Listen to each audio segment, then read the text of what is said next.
Hello, everyone, and welcome to episode 6 of Weighing In, the League of Legends talk show. I am your host, Josh, and as always, I've got my constant co host, Ollie, with me. How are you doing today, Ollie?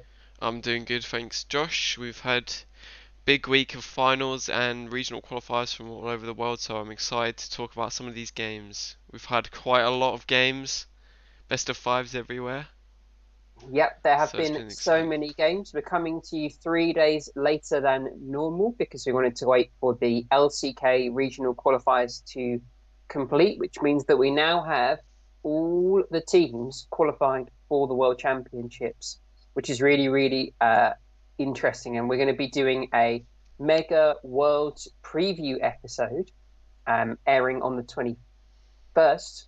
Yeah, But this episode, we're mainly, like you said, going to be looking at the finals for all the three regions and then the regional qualifier for the LCK. indeed. So it should be good. We've had best of fives everywhere, so it's been a really exciting week. And do you want to begin with the LCS? So in North America? Let's start from the bottom and work our way up Yeah, because okay, well, yeah, we'll start with the think LPL then. no.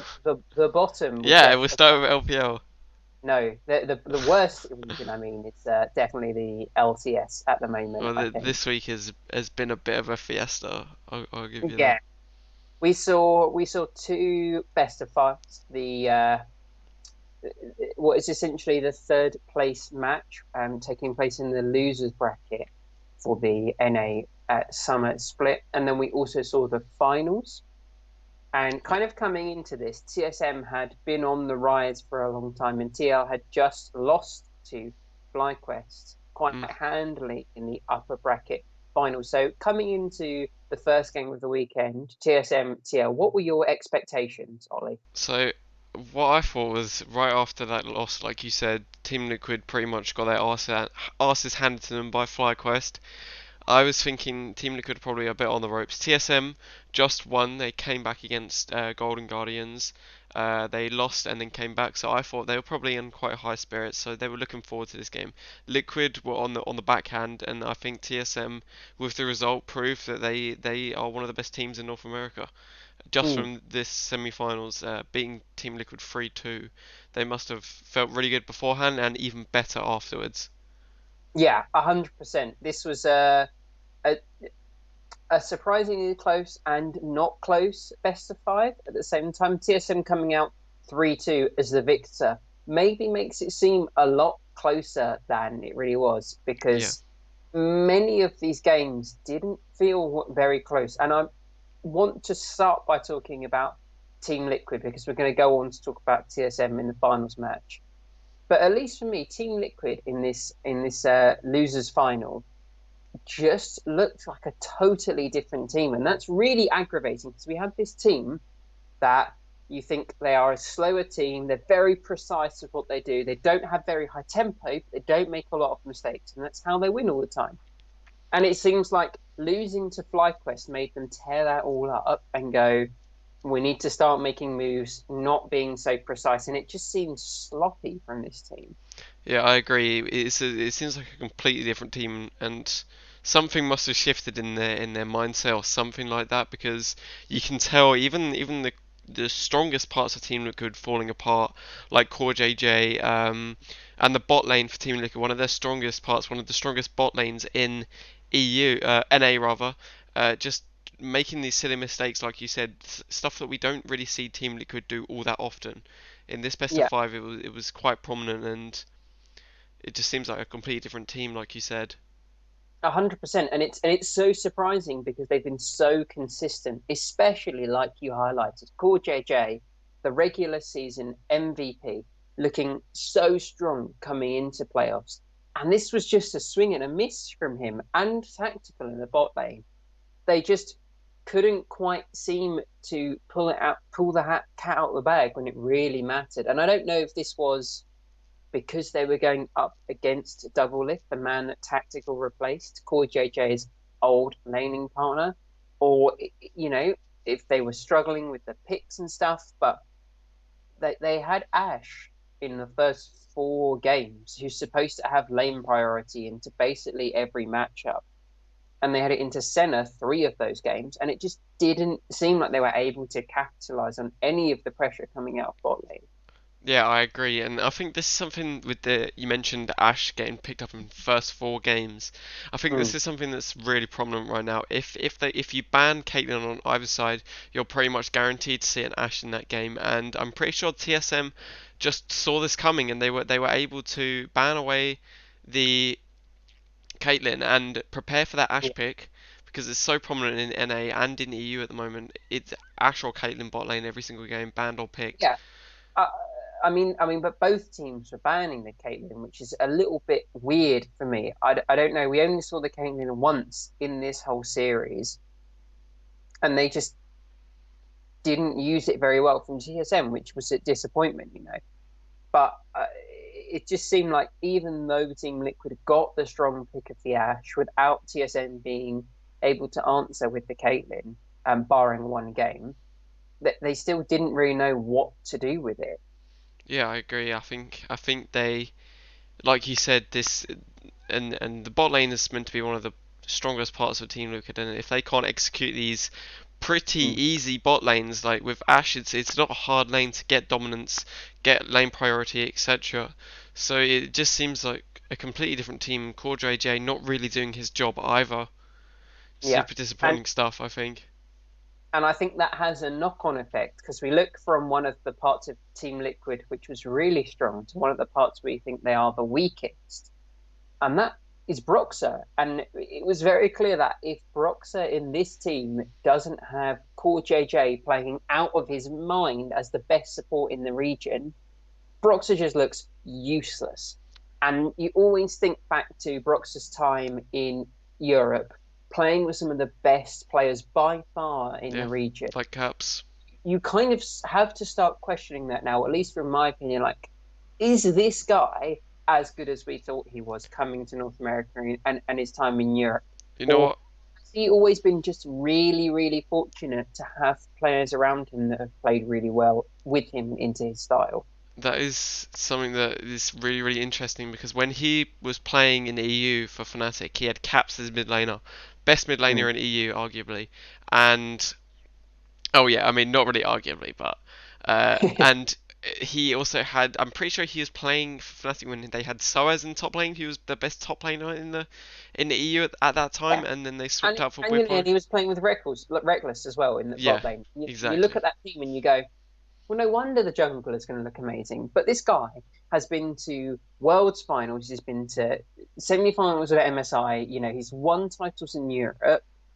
How can he look so useless in these games? And don't get me wrong, he had a pretty good Trundle game, but anyone can have a pretty good Trundle game. Like that's not Yeah. necessarily something that impresses me. Agreed, and I think the things that Brox is really well known for is like his AD melee champs, like his Lee Sins, etc. And we just didn't see him performing on those kind of champs in this game. Like Yeah. you said, he had a good Trundle game, but apart from that, he didn't really perform. Mm. And I think Yeah. there's not It's much.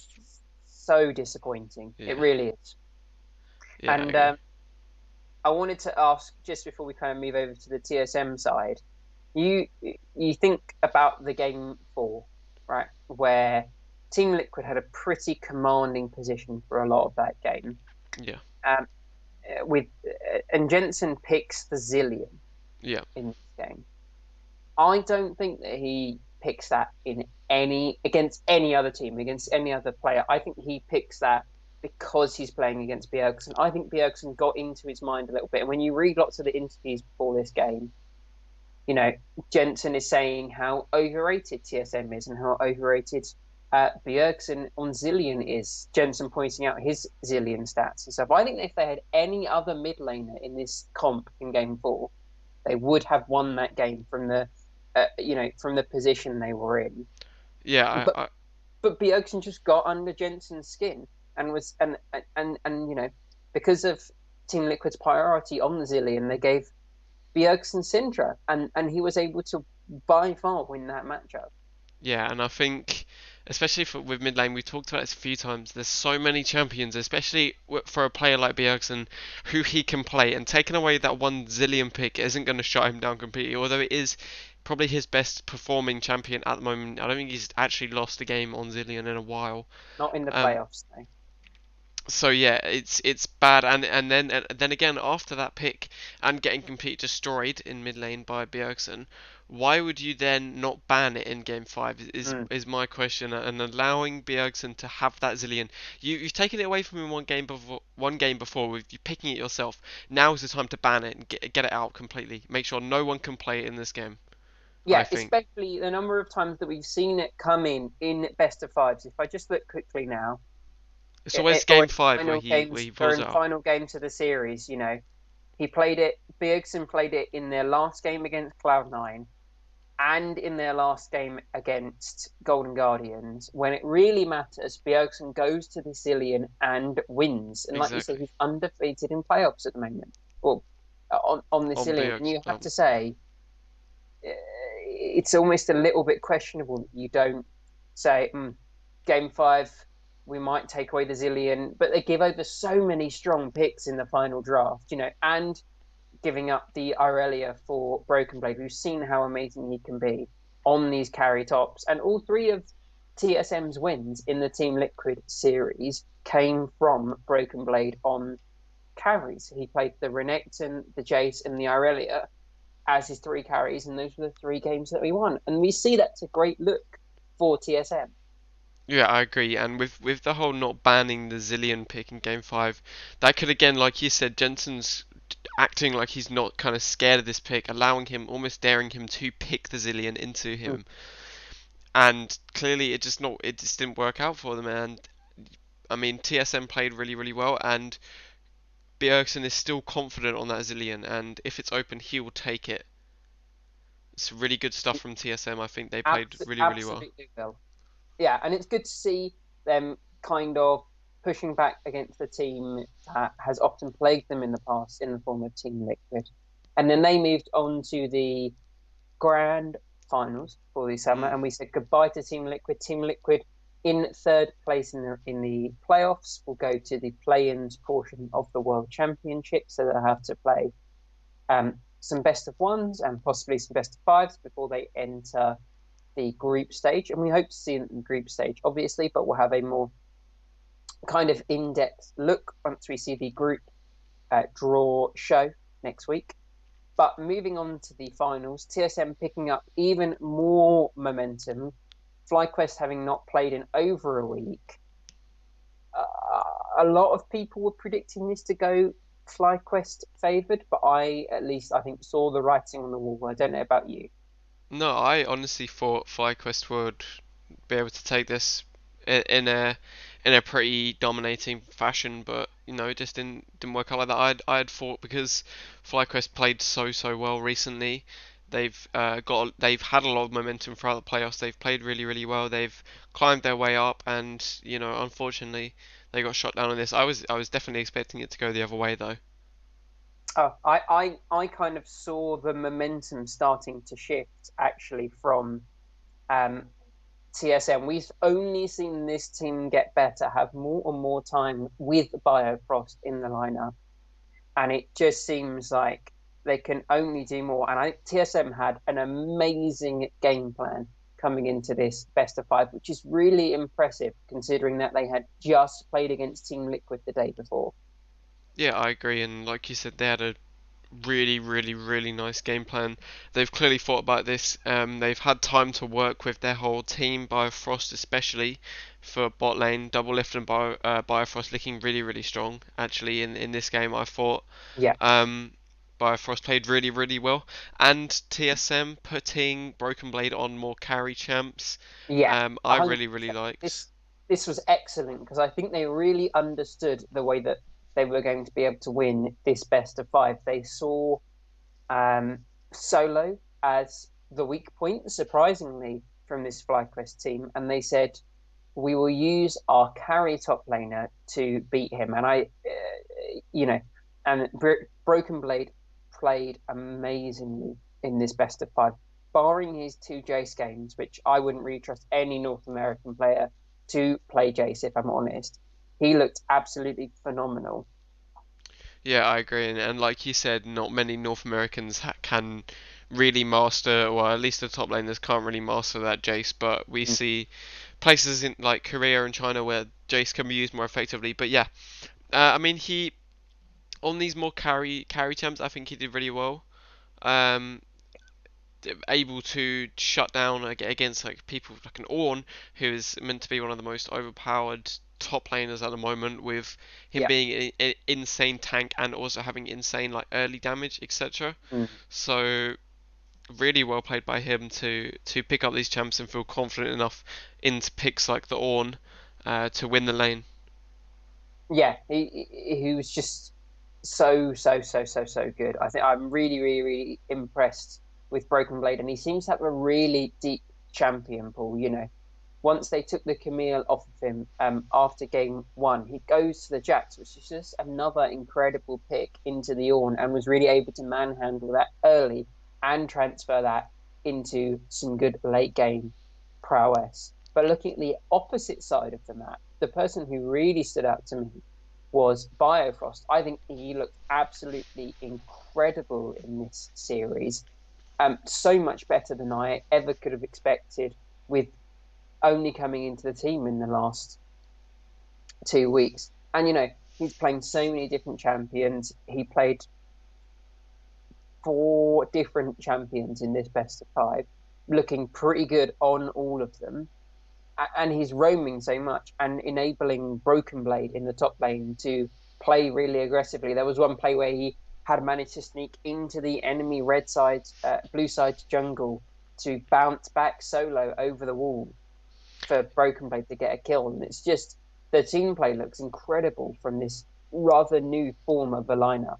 Yeah, and I think Bifrost does something really well that a lot of other North American junglers don't really do, which is getting those early roams in and leaving your laner not by themselves, but not necessarily by themselves, but to gain as much XP as they can, get them a lead. Even if you fall behind in levels on support, it's not bad.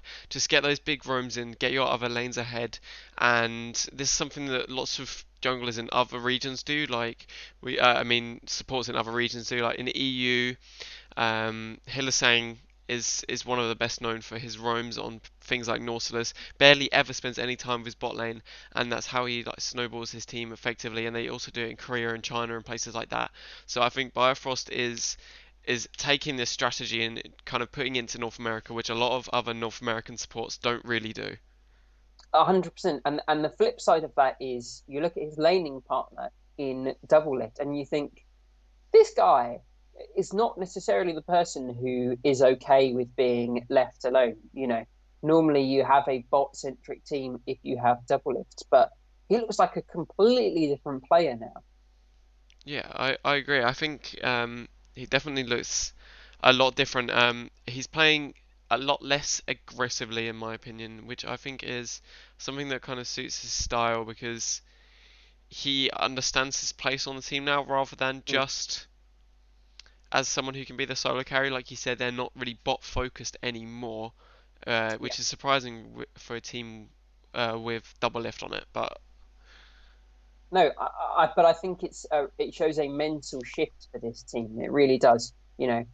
Putting him on the weaker picks in the matchups. TSM let through Caitlyn to be first picked on blue side by FlyQuest in the first two games, and they just picked the Ash against it every time. Understanding how that matchup could play out was really clever by them, allowing Double Lift to have some sort of push in the game and um, and not having to worry as much about getting punished on a more vulnerable champion. yeah, I agree. I think, and this especially, you have so many other star players on TSM right now with Bjergsen, Broken Blade.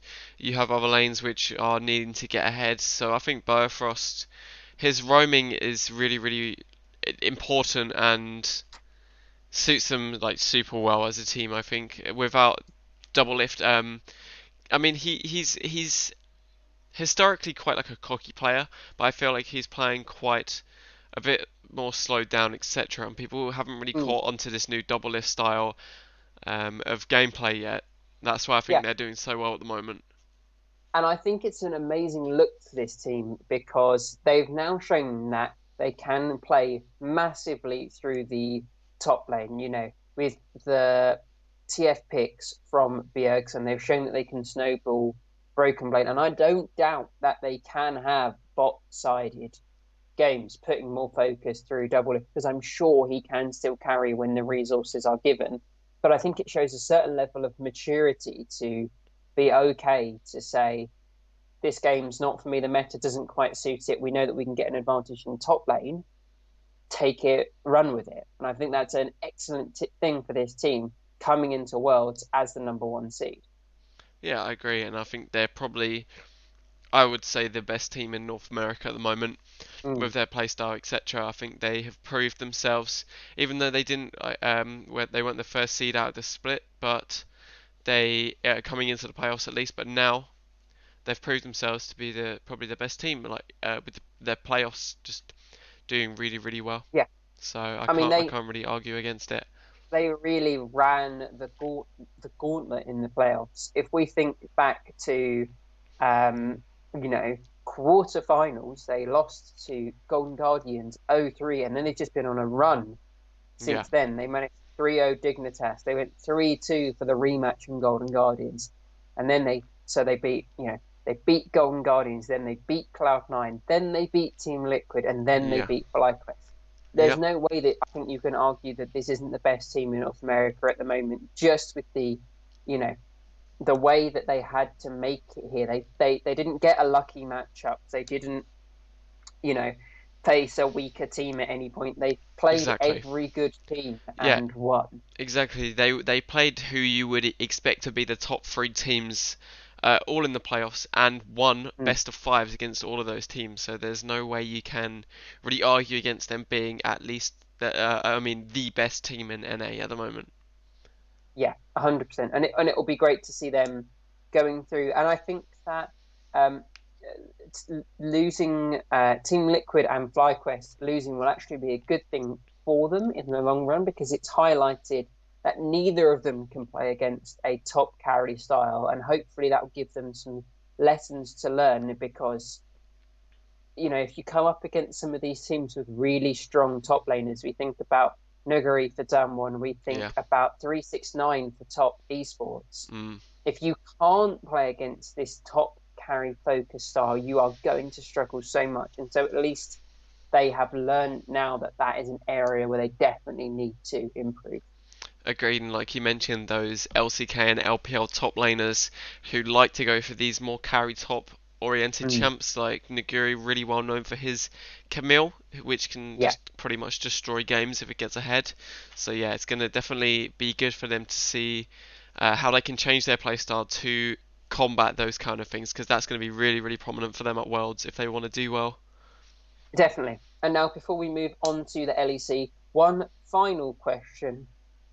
Your overall MVP for the playoffs. We know Core JJ has been given the MVP for the regular season, but who would you argue is the MVP for the playoffs? I would have to give it to Bjergsen personally because I think he, in so many games in these playoffs, in so many of these series, he has carried his team pretty much. I'd say Uh, in all of their games where it's been a 3-2, he has carried at least one of those games, and without him, they would not have won. So I have to give it to Bjergsen. 100%. I think you cannot argue that Bjergsen isn't the reason that they made it. He's just been performing so incredibly well. There's no argument that he wasn't the reason that they made that far. Although, don't get me wrong, the other members of TSM did perform amazingly. Massive shout outs go to basically the whole lineup. But I think the person who definitely will not be talked about the most, but is the kind of biggest shining star for this team going forward is Speaker, in my opinion. Mm, If you had to pick a second MVP, he would be right up there because he's shown. massive Lydic champion pool, so much innovation. There's basically nothing Well, that he can't play at the moment in jungle, if we're talking and about he's a the fucking whole rookie. if we're talking about the whole of the playoffs, and you're saying speakers, I wouldn't agree with him for the whole of the playoffs, not just TSM as MVP. I would have to give it Hmm. to someone like Santorin from FlyQuest or another FlyQuest member. My my only argument against someone like Santorin is that we saw in this finals game Speaker absolutely take apart Santorin and be ready for everything that he had. Um, and as a rookie, I think that's absolutely incredible, and I have to give him so much props. I mean, as much as I agree he played really, really well, I mean, you can't discredit the fact that Santorin played against the other quote unquote top junglers in NA and picked them apart, like you said, absolutely destroyed them. But I think at least that Speaker did the same thing against every other jungler in NA. You think about the matches that he had to, the junglers that he had to beat to come and play Centaurian. He played Blabber, well, he played Closer, then he played Blabber, then he played Broxu, who's still not hot, but still, that's a hard matchup to win sometimes. And then he plays against Centaurian. And Centaurian was able to pick apart and beat everyone apart from Speaker, and that's Yeah, why I think this no, guy is I'm not incredible. discrediting him at all. I'm just saying that FlyQuest coming into this were the underdogs from the whole of the playoffs. So Mm. you know, for a player like Santorin to beat these better junglers is surprising, and I can't discredit him for that either. Yeah, no, it's very important. And I think that TSM will definitely have a bright future, and I hopefully think that FlyQuest and Team Liquid will be able to learn from their struggles in the playoffs. Yeah, I agree. Moving up one rung in the ladder, let's talk about the LEC finals weekend. Once again, we had two best of fives. We had a losers final and a grand final. Coming into this, we had G2 losing dramatically to Fnatic 3-2 to be knocked down to play Rogue. Let's talk about this first best of five. G2 Rogue. What was your expectation coming into this? See, I honestly thought G2 would sweep this 3-0 and just move on to the finals.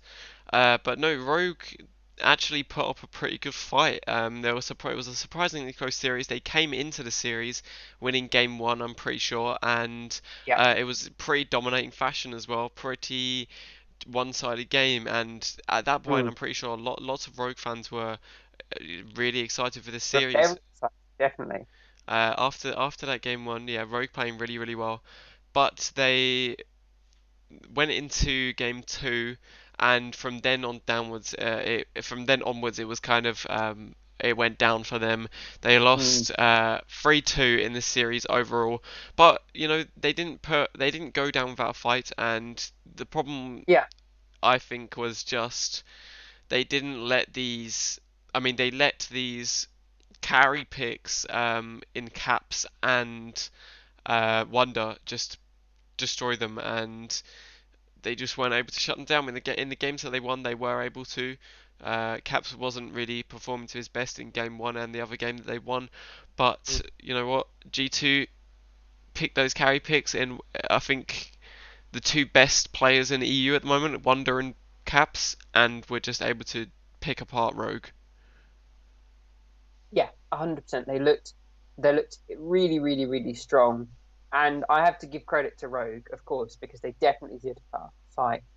But G2, just man for man, were the better team. And they earned their way to a rematch with Fnatic in that after that really close series. And we were expecting a close series, I think, for Yeah, a rematch, grand finals, 1 week later, G2 Fnatic, and it didn't come even close to that. yeah, no.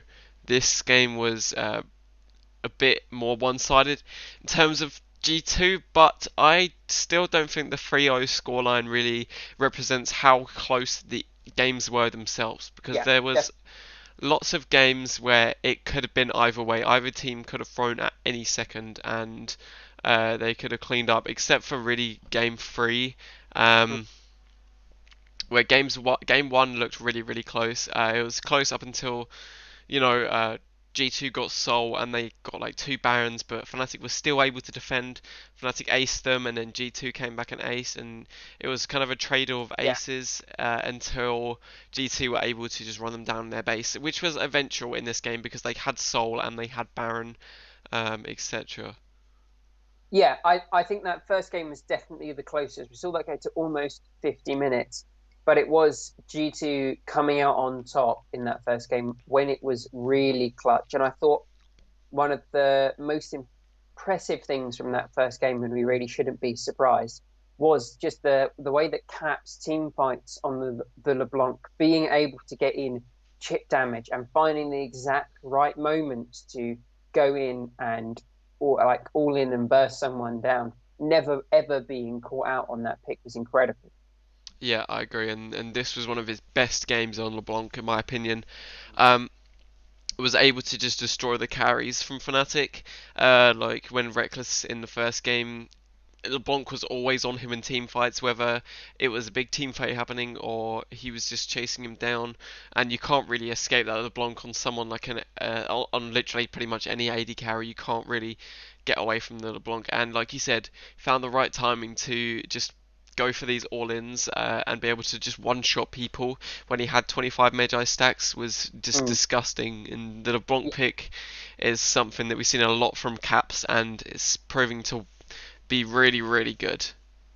Yeah, and also in this game we did see the jungle Shen come Yeah, out from Yankos, and it was brilliant to hear an interview afterwards where Yankos was saying that he picked this up after seeing Speaker play it in North America the day before and going, oh, that's really good actually. I wonder if I can play that.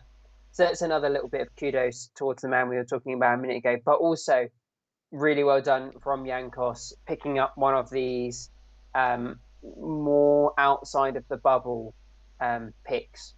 yeah. No, I think the Shen is can be really, really good anywhere, and it's especially good because you first pick that Shen as a really, really strong flex pick, so it can Yeah, go either top support even or the jungle Shen. Um, yeah. but yeah, And when it gave so much power, I think, because they picked the Shen first and then they picked the Camille later once they had seen the gangplank, yeah, uh, and which allowed them to have a really nice draft, in my opinion. yeah, Fnatic were trying to wait it out to see what they would pick, see if they would pick another jungler or a top laner. But yeah, unfortunately got caught out, and it was a jungle Shen, um, which worked really really well for G2. And the Stand Uniteds were on point from Yankos, and I thought he was Yeah, always there, had really good map dominance. yeah. And I mean, Shen is just like a stupidly OP ninja. I can't lie, that champion He needs is some a nerfs. phenomenally strong pick at the moment. Yeah. And then looking forward to game two and game three from this finals, it definitely felt like the series got more one-sided in the favor of G2. Don't get me wrong, the early games I thought were still close, but it felt like in both the second and the third game, the early games were close, and then it got to a point where team fighting came into play and decision making in the mid game, and G2 just ran away with it from that point onwards. Yeah, and I think this probably has something to do with the communication between the teams because I heard a little bit of the Fnatic comms of the draft for game two, and in the draft they were literally sitting there and saying, "What do we do, guys? Literally, we don't know what to do. What do we pick into this?" After coming off the back of game one, and I thought. I can't remember if was game two the one where Whippo picked Zillion. Zillion, yeah. Yeah, and So this was so the Zillion top pick yes, after they had already picked up the Corki for Nemesis. yes. So that draft just felt to me like they just panicked, didn't really know what to pick, and they had their cards in their deck aligned, and they just chucked the deck up in the air, and Yeah, just completely chose random things, and yeah, it and just didn't work. and to kind of contrast that, G2's draft in the same game was so clearly methodical. I absolutely loved the Silas pick of Yeah, Caps. in that game because it's not for lane. He knows he's going to struggle in lane, but as soon as you get to those team fights or those mid game skirmishes, the Silas is incredible because you steal the Zillion ult. And then both teams have a Zillion, except the Silas is doing more damage, healing himself more, and can steal a second ult, maybe like a Hecarim ult in the fight. It was absolutely a genius pick coming into this, and it shows the mindset of the team, not just picking for lane all the time. Yeah, I agree, and I think the Zinnian pick was so bad here, in my opinion.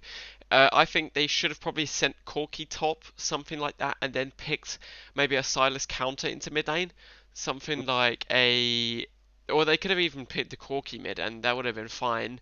But just the Zillion top was a really, really poor choice. Anything other than that, they could have sent Corki top, like I said, and picked like a Katarina or something into the Silas. Even though, I would just wanted a tank in the top lane though.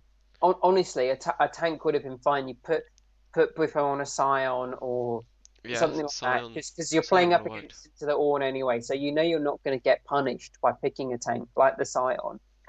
And then if you say that you've got Forgot Hecarim about that. and Scion going in together with Corki and Senna giving you damage from the back line, like that's a pretty good team comp. I'd be happy with that. The the Zillion just felt like Fnatic was struggling to find something unique and they panicked. Yeah, I agree. And then in game three, again, not a great draft. I mean, the draft looked better this time from Fnatic. I'm pretty sure this is the game where Nemesis played Orianna, if I'm not No, this is sorry, wrong. the Orianna was the first game. Okay. Nemesis played Corki in games 2 and game 3. Okay. Yeah, but then game three, that was on Capsules on Syndra, right? Yeah, And he was just pretty much mega. Yeah, destroyed Nemi, in mid lane. And yeah, the mid gap it was was the huge. mid lane. The mid lane wasn't even close. No, Caps and absolutely schooled I Nemesis. think Nemesis knows that mid lane is he's never gonna win lane by himself against Caps. But I mean, unfortunately, he could have won lane if G2 had ever left open the Lucian for him. But no, it was banned away in all three games, their first ban, which is Nemesis's pick for the rest of the playoffs. He's played so well on that champion, and they just seen that and they said, "Look, Caps, we're gonna snowball you ahead. You're gonna get ahead. We'll ban this Lucian, and you'll win every other matchup." Yeah, and that's really good. And I think they identified the one way that Nemesis was going to be able to hold his own against Caps, and that's on the Lucian. And they just took that away, and then they were really able to respond to a lot of the pressure that Fnatic was trying to put down because it was many times during this series where there were one, two, or even three members from Fnatic coming and trying to hamper Caps one and lane. I think he did an amazing job of kind of soaking up that pressure and then still winning his lane. Yeah, I agree. And like you said, he's playing so well recently. And one other person from G2 I like to give credit to is Wonder, because I thought, especially in Game 3, his Vlad was absolutely terrifying. You don't want to stand anywhere near that Vlad. It was so good, and I think they drafted that really well, waiting um, for the Ornn to come in for Whippo, knowing that the Vlad would be a safe pick. Yeah, And we know that Wonder can play these carry champions. We know he can play the Camille. We know he can play the Vlad. And it was just a choice of which one he wanted to play. And I think the Vlad was definitely the best pick here because he was just so threatening to the back line every single time. And it really that's what shut down this Caitlyn that G2 allowed through. yeah, I agree. And I think someone like Vlad, who has that engage as well, if he has flash up, he can flash and just burst someone super hard, along with a Syndra, is just Yeah. such a lethal combo. And I think the builds from both of them building the spellbinders as their second or third items was absolutely brilliant because it just shows that they understood the way they wanted to win this game was by having massive pick potential Yeah, and exactly. mobility on their mages during the fight. And there was no way that your Corki or your Caitlyn was ever going to escape a Vlad Syndra, both of them having spellbinders charging towards you. That is terrifying, Yeah, especially when the plus Syndra is caps with some of the stuns he was getting. yeah, with 25 Magi stacks just running Yeah, at you. is mind blowing. It really was. He did an absolutely incredible job. Agreed. And yeah, I feel like after this series, we can confidently say that G2 is and is the best team in EU and is the best team we've ever seen in the European region. I think this current lineup for G2 is the best we've ever seen in EU. The best team. They've got 8 LEC titles now, which is insanity, which is more than Fnatic have now, and they've got all of theirs in the last 5 years or something. G2s have, so it's crazy the dominance that this team have at the moment. 100%. And it'll be brilliant to see this team coming in as the first seed for EU. And I'm really, really excited to see um, how this team can perform at Worlds now. I think they have Yeah, a lot of pressure on their shoulders, but it's well placed pressure, I'm sure. yeah, I agree. I think yeah, G2 are probably the they have the highest chances of doing well at Worlds, and I'm really excited to watch them play. To be honest, as Mhm. salty as I am about the Frio, I'm still excited to see how they perform.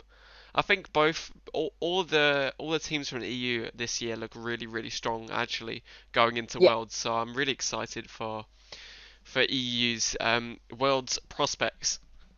definitely. And it'll be very interesting to see four teams from EU going to Worlds. The top three, G2, Fnatic, and Rogue, going straight to the group stage, and Mad going into the play-ins, which we Yeah, expect them to get out I of. think they're going to do And I really think really it'll well be in the really good play-ins. experience for them as well. Yeah, So I it's going to think be scary with a European team in every single group, as yeah. well as a Chinese team in every single group. Yeah, and I think Mad Lions can probably be this team that sneaks their way in through the planes and does really, really well and Mm. makes it out and is kind of this underdog. I think that they can Yeah, do pretty well in Worlds. I've got hopes for them. I've got hopes for all the EU teams, so very excited. definitely. I've got more hope for EU than I do NA, but I Oh have yeah, me even too. more hope. Have even more hope for the last region we're going to talk about. I've even more hope for the LCK because, oh my God, maybe not all of the LCK looks great, but damn one gaming look like the best team in the world at the moment, in my opinion. Yeah, no, they absolutely destroyed the second place team from the LCK in a 3-0 absolute. It wasn't even close. Yeah, Honestly, they just mind blowing. destroyed Dragon X in a 3-0, and like you said, wasn't close at all. Every player for Damwon playing super well. Yeah, Um, Showmaker's a god. I want to say that. I don't think he's human. I'm not gonna he's lie. the he's this matchup was super interesting, right? We look at Showmaker versus Chovy, and we think of Chovy as this phenomenally skilled laner, this amazing individual chat talent, and I think Showmaker is almost as good individually as Chovy. But in this series, we saw the impact that Showmaker is able to have on the whole game and enabling the rest of his team to do amazingly. Yeah, I agree, and I think Showmaker is probably like you said. I mean, yeah, like you said, Chovy's meant to be this lane dominant kind of player, whereas Showmaker also kind of likes to play that lane dominant style, um, and came out with the Akali in game one, which I thought was such a good pick in the draft, and I'm pretty sure they won like all of the drafts. They played so well. I Um, loved the drafts from Damwon. I thought that it was so clever, and you could see where they were going to play around each game, and they just did it really well. You look at the first game, and they picked the tank top for Nuguri, which shows they're not going to play around him, while securing the Caitlyn for Ghost, and that was a freaking insane game from Ghost on the Caitlyn. That is why this champion is pick and ban. He was the sole carry for this team in that first game. yeah, I agree. I think he was just playing so well and able to just snowball, like you said, and not let them just get any space. DRX just didn't have any space in, especially that game and the rest of the series. They didn't Yeah. have any breathing space. Damwon was always on them, not giving them anything, any space to move or breathe. Always on dragons as well. Always on soul point, Mhm. which is something that we don't really see a lot of in LCK. LCK's kind of a region which is less focused on getting the dragon Yeah. soul You for see some reason. lots. We see lots of teams willing to give up the dragons, Yeah, and that exactly. is definitely not what Damwon did No. each time. They were able to get an Ocean Soul in the first two games pretty handily by 25 minutes each time. And then in the last game, they didn't manage to get the Ocean Soul because the game ended before they could get another dragon. Yeah, It was exactly. really impressive, the objective control that this team had. Yeah, and they just were able to shut down the DRX team, which Mm, a lot of teams struggle with, and they just found a style to play against them and were able to win the finals, and they just looked so strong. And like you said, probably one of the best teams coming into this, and into Worlds, probably one of the best teams in the world. I think they've yeah, probably got the best top laner in Naguri and one of the best mid yeah. laners, if not Nuguri the looked best. phenomenal in this series. He definitely wasn't the reason they won the first game, but taking his Renekton pick in the second and the third games, pairing it with the Nidalee from Canyon, who we know is an absolutely amazing player, was just phenomenal to see. And DRX coming into this, seeing a Renekton Nidalee, you know they're going to attack the bots at the top side, but there was nothing they could do against the like relentless pressure coming in from down one. Yeah, I agree, and I think, like you say, they just kept up the pressure always, which is something that LCK is not really well known Mm. for. But yeah, they're trying this different style. Really worked Yeah, out. I'm super excited to see Dan one at Worlds. I'm super excited to see Showmaker versus some of the LPL top mid laners like yeah. Knight. Showmaker Knight is going to be That is going to be a amazing to see. duel It's going to be really interesting. indeed, and yeah, I think Knight can probably put up a really good fight coming into his first Worlds. So I'm super excited to see Mm. both of these this team especially Damwon coming into Worlds. I think they're going to be able to do really well. Yeah, 100%. And it'll be interesting to see because, like you say, they're not the fastest team in the world, but I think they are the bridge between the kind of classical slow-paced LCK style and the fast-paced LPL style that we kind of see. They definitely take their time a little bit more. They're sometimes a little bit cautious, but as soon as they see an opening where they think that they can win it, they have that killer instinct that a lot of the LPL teams have. So it'll be really interesting to see how this kind of hybrid style performs. Yeah, I agree, and I know they've been practicing that a lot. I've seen a lot of these kind of picks that Showmaker's picked. Seen a lot of videos explaining why he's picking these champs and the fact that he's been practicing more aggressive champs in solo queue a lot. He's been liking to pick up that Akali recently in his solo queue, and he's had really good success with it. So I've got so much confidence in Damwon going into Worlds with this new, well, not really new. They've always been one of the more aggressive teams in the LCK. Yeah, Continuing and adopting this style for them is hopefully going to do them absolute wonders, and it already has proved to. So definitely. But that wasn't the only LTK match we saw this week. We also had the regional qualifiers for the LTK, which meant 3 days of best of fives back to back to back.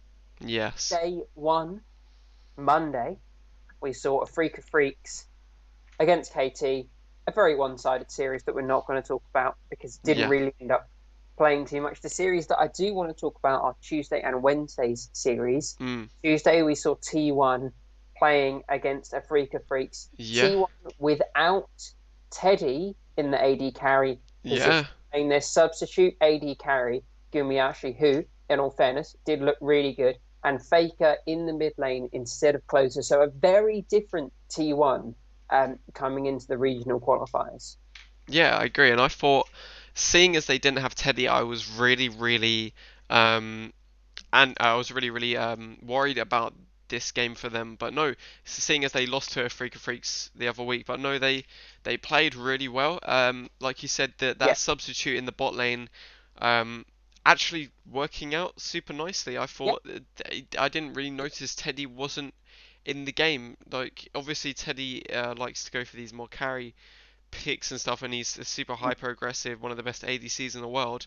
But I thought they played really well around the substitute, adapting to his kind of style. They didn't really have to change much even, and like you said, Faker back in the mid lane, looking really really good as well. yeah. And that set up a last game which happened yesterday, um, of Genji against T1. Genji coming into this one as the massive favourites. T1 sticking with the Faker, Gumiashi, and Elim combination, that trio in the middle of the map. Mm. Um, it was not a very competitive series, though, unfortunately, for T1 fans. There are a lot of out there. This was another disappointment from T1, who we're not going to be seeing at Worlds this year, with Genji taking that game 3-0. Yeah, no, I just thought T1 had some really, really poor drafts in this best of five, and Ruler playing out of his mind in this series, and This guy is mental. yeah, and like the whole the bot lane pairing for Genji, I think is crazy as well. I think they've got such a good bot lane, in Ruler and I think And like, he is just yeah, and life, sorry, and I think Ruler is just such a big ADC, and other teams are scared of this, and you can tell by T1 banning away. I think it was 4 or 5 ADCs in game three, and then still losing in 3-0. yeah, So it was like it was mental. I'll have to look up who they banned now, but they, you know, they took away so many of Ruler's AD carries. They banned um, like 2 or 3 more, like more AD carries, and you still let Ruler have the Ezreal, and he looked absolutely phenomenal on it. And then like you said, Life, his partner in the bot lane on the support set for games 1 and 3, was absolutely amazing. He always picked the correct champion to dunk back into the team of T1, really kind of understanding how that set kit works, with um, the ultimate doing more damage depending on the health of the person you're dunking back in, was just phenomenal. He was able to, create massive team fights every single time T1 wanted to engage. He was able to turn it around. yeah, I agree, and I think, like you said, his set play in game two was really, really, really on point in BDD, and I think alongside Clid on Nidalee in jungle was really, really nice for game two as well. And once again, Nidalee proving that, I mean, Clid proving that Nidalee is a top tier jungler at the moment for Yeah, pro play. and I thought, Clid was so clever in this whole series, especially in that final game, because he, on the Nidalee, just after finishing his Runic Echoes, his jungle item, first item after his jungle item was the Mikhails, to give Ruler another Yeah. form of a cleanse, because he wasn't taking, Ruler was running the heal. And that faith in your teammate, even when you were playing a carry um, jungler, just knowing that if you give your resources to Ruler, he will carry you, was absolutely phenomenal. It really was, and it shows kind of how well the synergies in this team work. Yeah, I agree, and this is something I've just completely just remembered from the North American finals where TSM and Speaker picked Shen. I'm sorry, I'm completely going back, but um, he chose to go more of like a support style Shen, and this is something again that kind of relates where he built for his ADC pretty much, and was able to just keep people alive and frontline. And I think this is something that's really, really good. These junglers that are taking more protective and Yeah, basically being second-hand supports, and I think it's such good style. And Nidalee even works, and on Shen, like we said, well, like we were talking about earlier. yeah.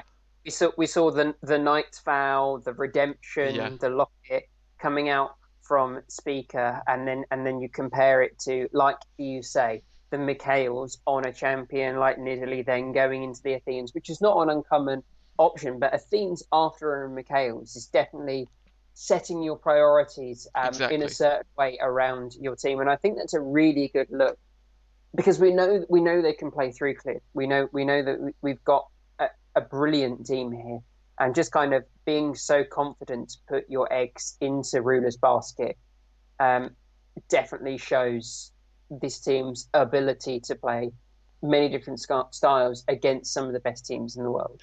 Yeah, and Ruler popped off in every single game, so Mm, can't complain about that at all. You can't complain about Clid putting all his resources and the rest of the team focusing on the bot sided team when Ruler does plays like yeah, he plays on Ezreal, etc. And he's just a monster. So and it was you can't complain it, about it at all.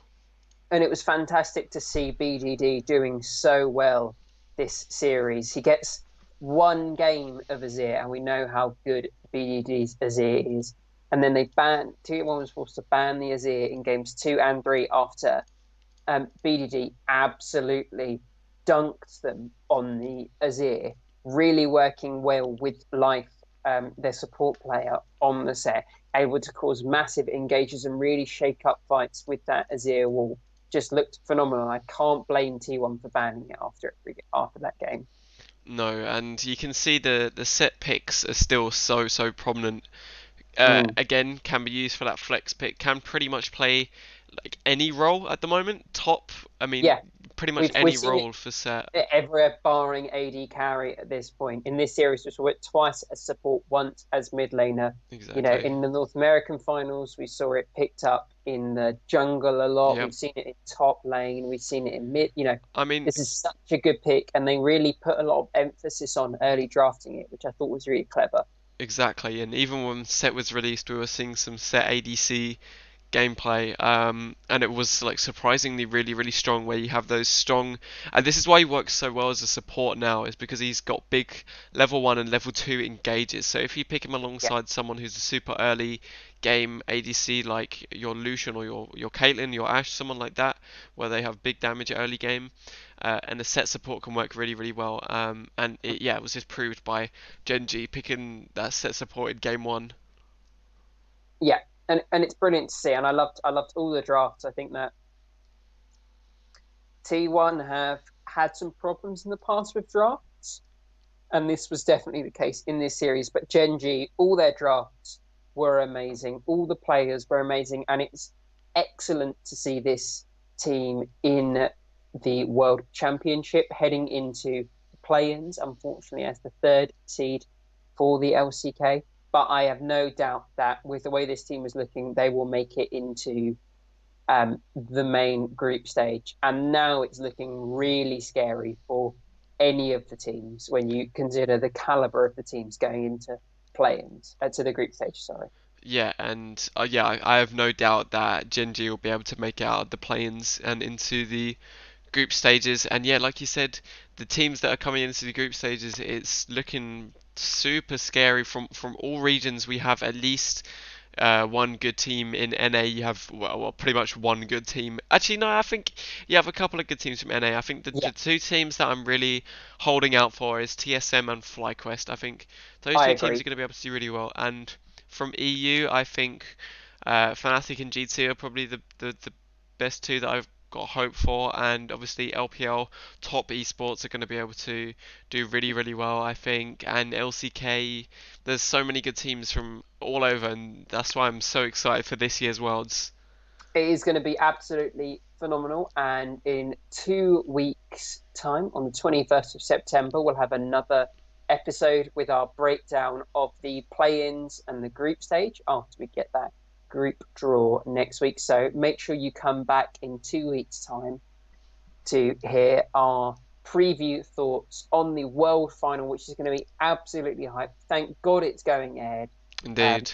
Been waiting for it for so The long. players So have already started travelling over to yeah, China. By the way, they travelled on. I think lots of them went yesterday. I don't know if that was like a planned thing that all of them, but yeah, lots of the EU teams at least I went think yesterday. yeah, because they've all got to quarantine for 2 weeks. Um, Uh, so they've all headed over there now. Good luck being stuck in hotel rooms for 2 weeks. yeah, they just play solo Uh, queue. It's fine. yeah, hopefully they can get a good VPN and they're supplied with good computers so they can just be grinding that Chinese solo queue. Yes, they'll Which go on the is super an server. incredible solo queue when you think of all the talent that's going to be in such a confined area. Exactly, and I know there's the lots of the players I'm sure will be playing on that. I don't know if you know about this, the China Super Server. So it's like a Yeah, server dedicated to pro players and top challenger players, where it's you have to at least be challenger to apply to it and something, and the only ranks are Diamond One and up, and it's yeah. basically all of the really good challenger players and the pros play on that server. So I'm I sure, imagine they'll get accounts from Riot yes, to have access to this, plus the tournament realm for any scrims. So, yes, best of luck to all of the teams. And I think indeed, that's it for this episode. Back in 2 weeks' time for a Mega Worlds preview. indeed. Anything else before we close out the show? I don't think so. Other than Riot, please nerf Shen because he's retarded. But other than that, no, don't think Well, so. we'll be talking all about that on the next episode with a patch rundown for Indeed, 10.19, the it's one I'm world's excited patch, for. and a preview of the teams with some play-in predictions. And then during Worlds, we'll have an episode every single week recapping last week's games with, and then going on to next week's games with predictions. So thank you everyone for joining us. Join us again in 2 weeks' time for weighing in episode 7. Indeed. Thank you. Thank you for watching.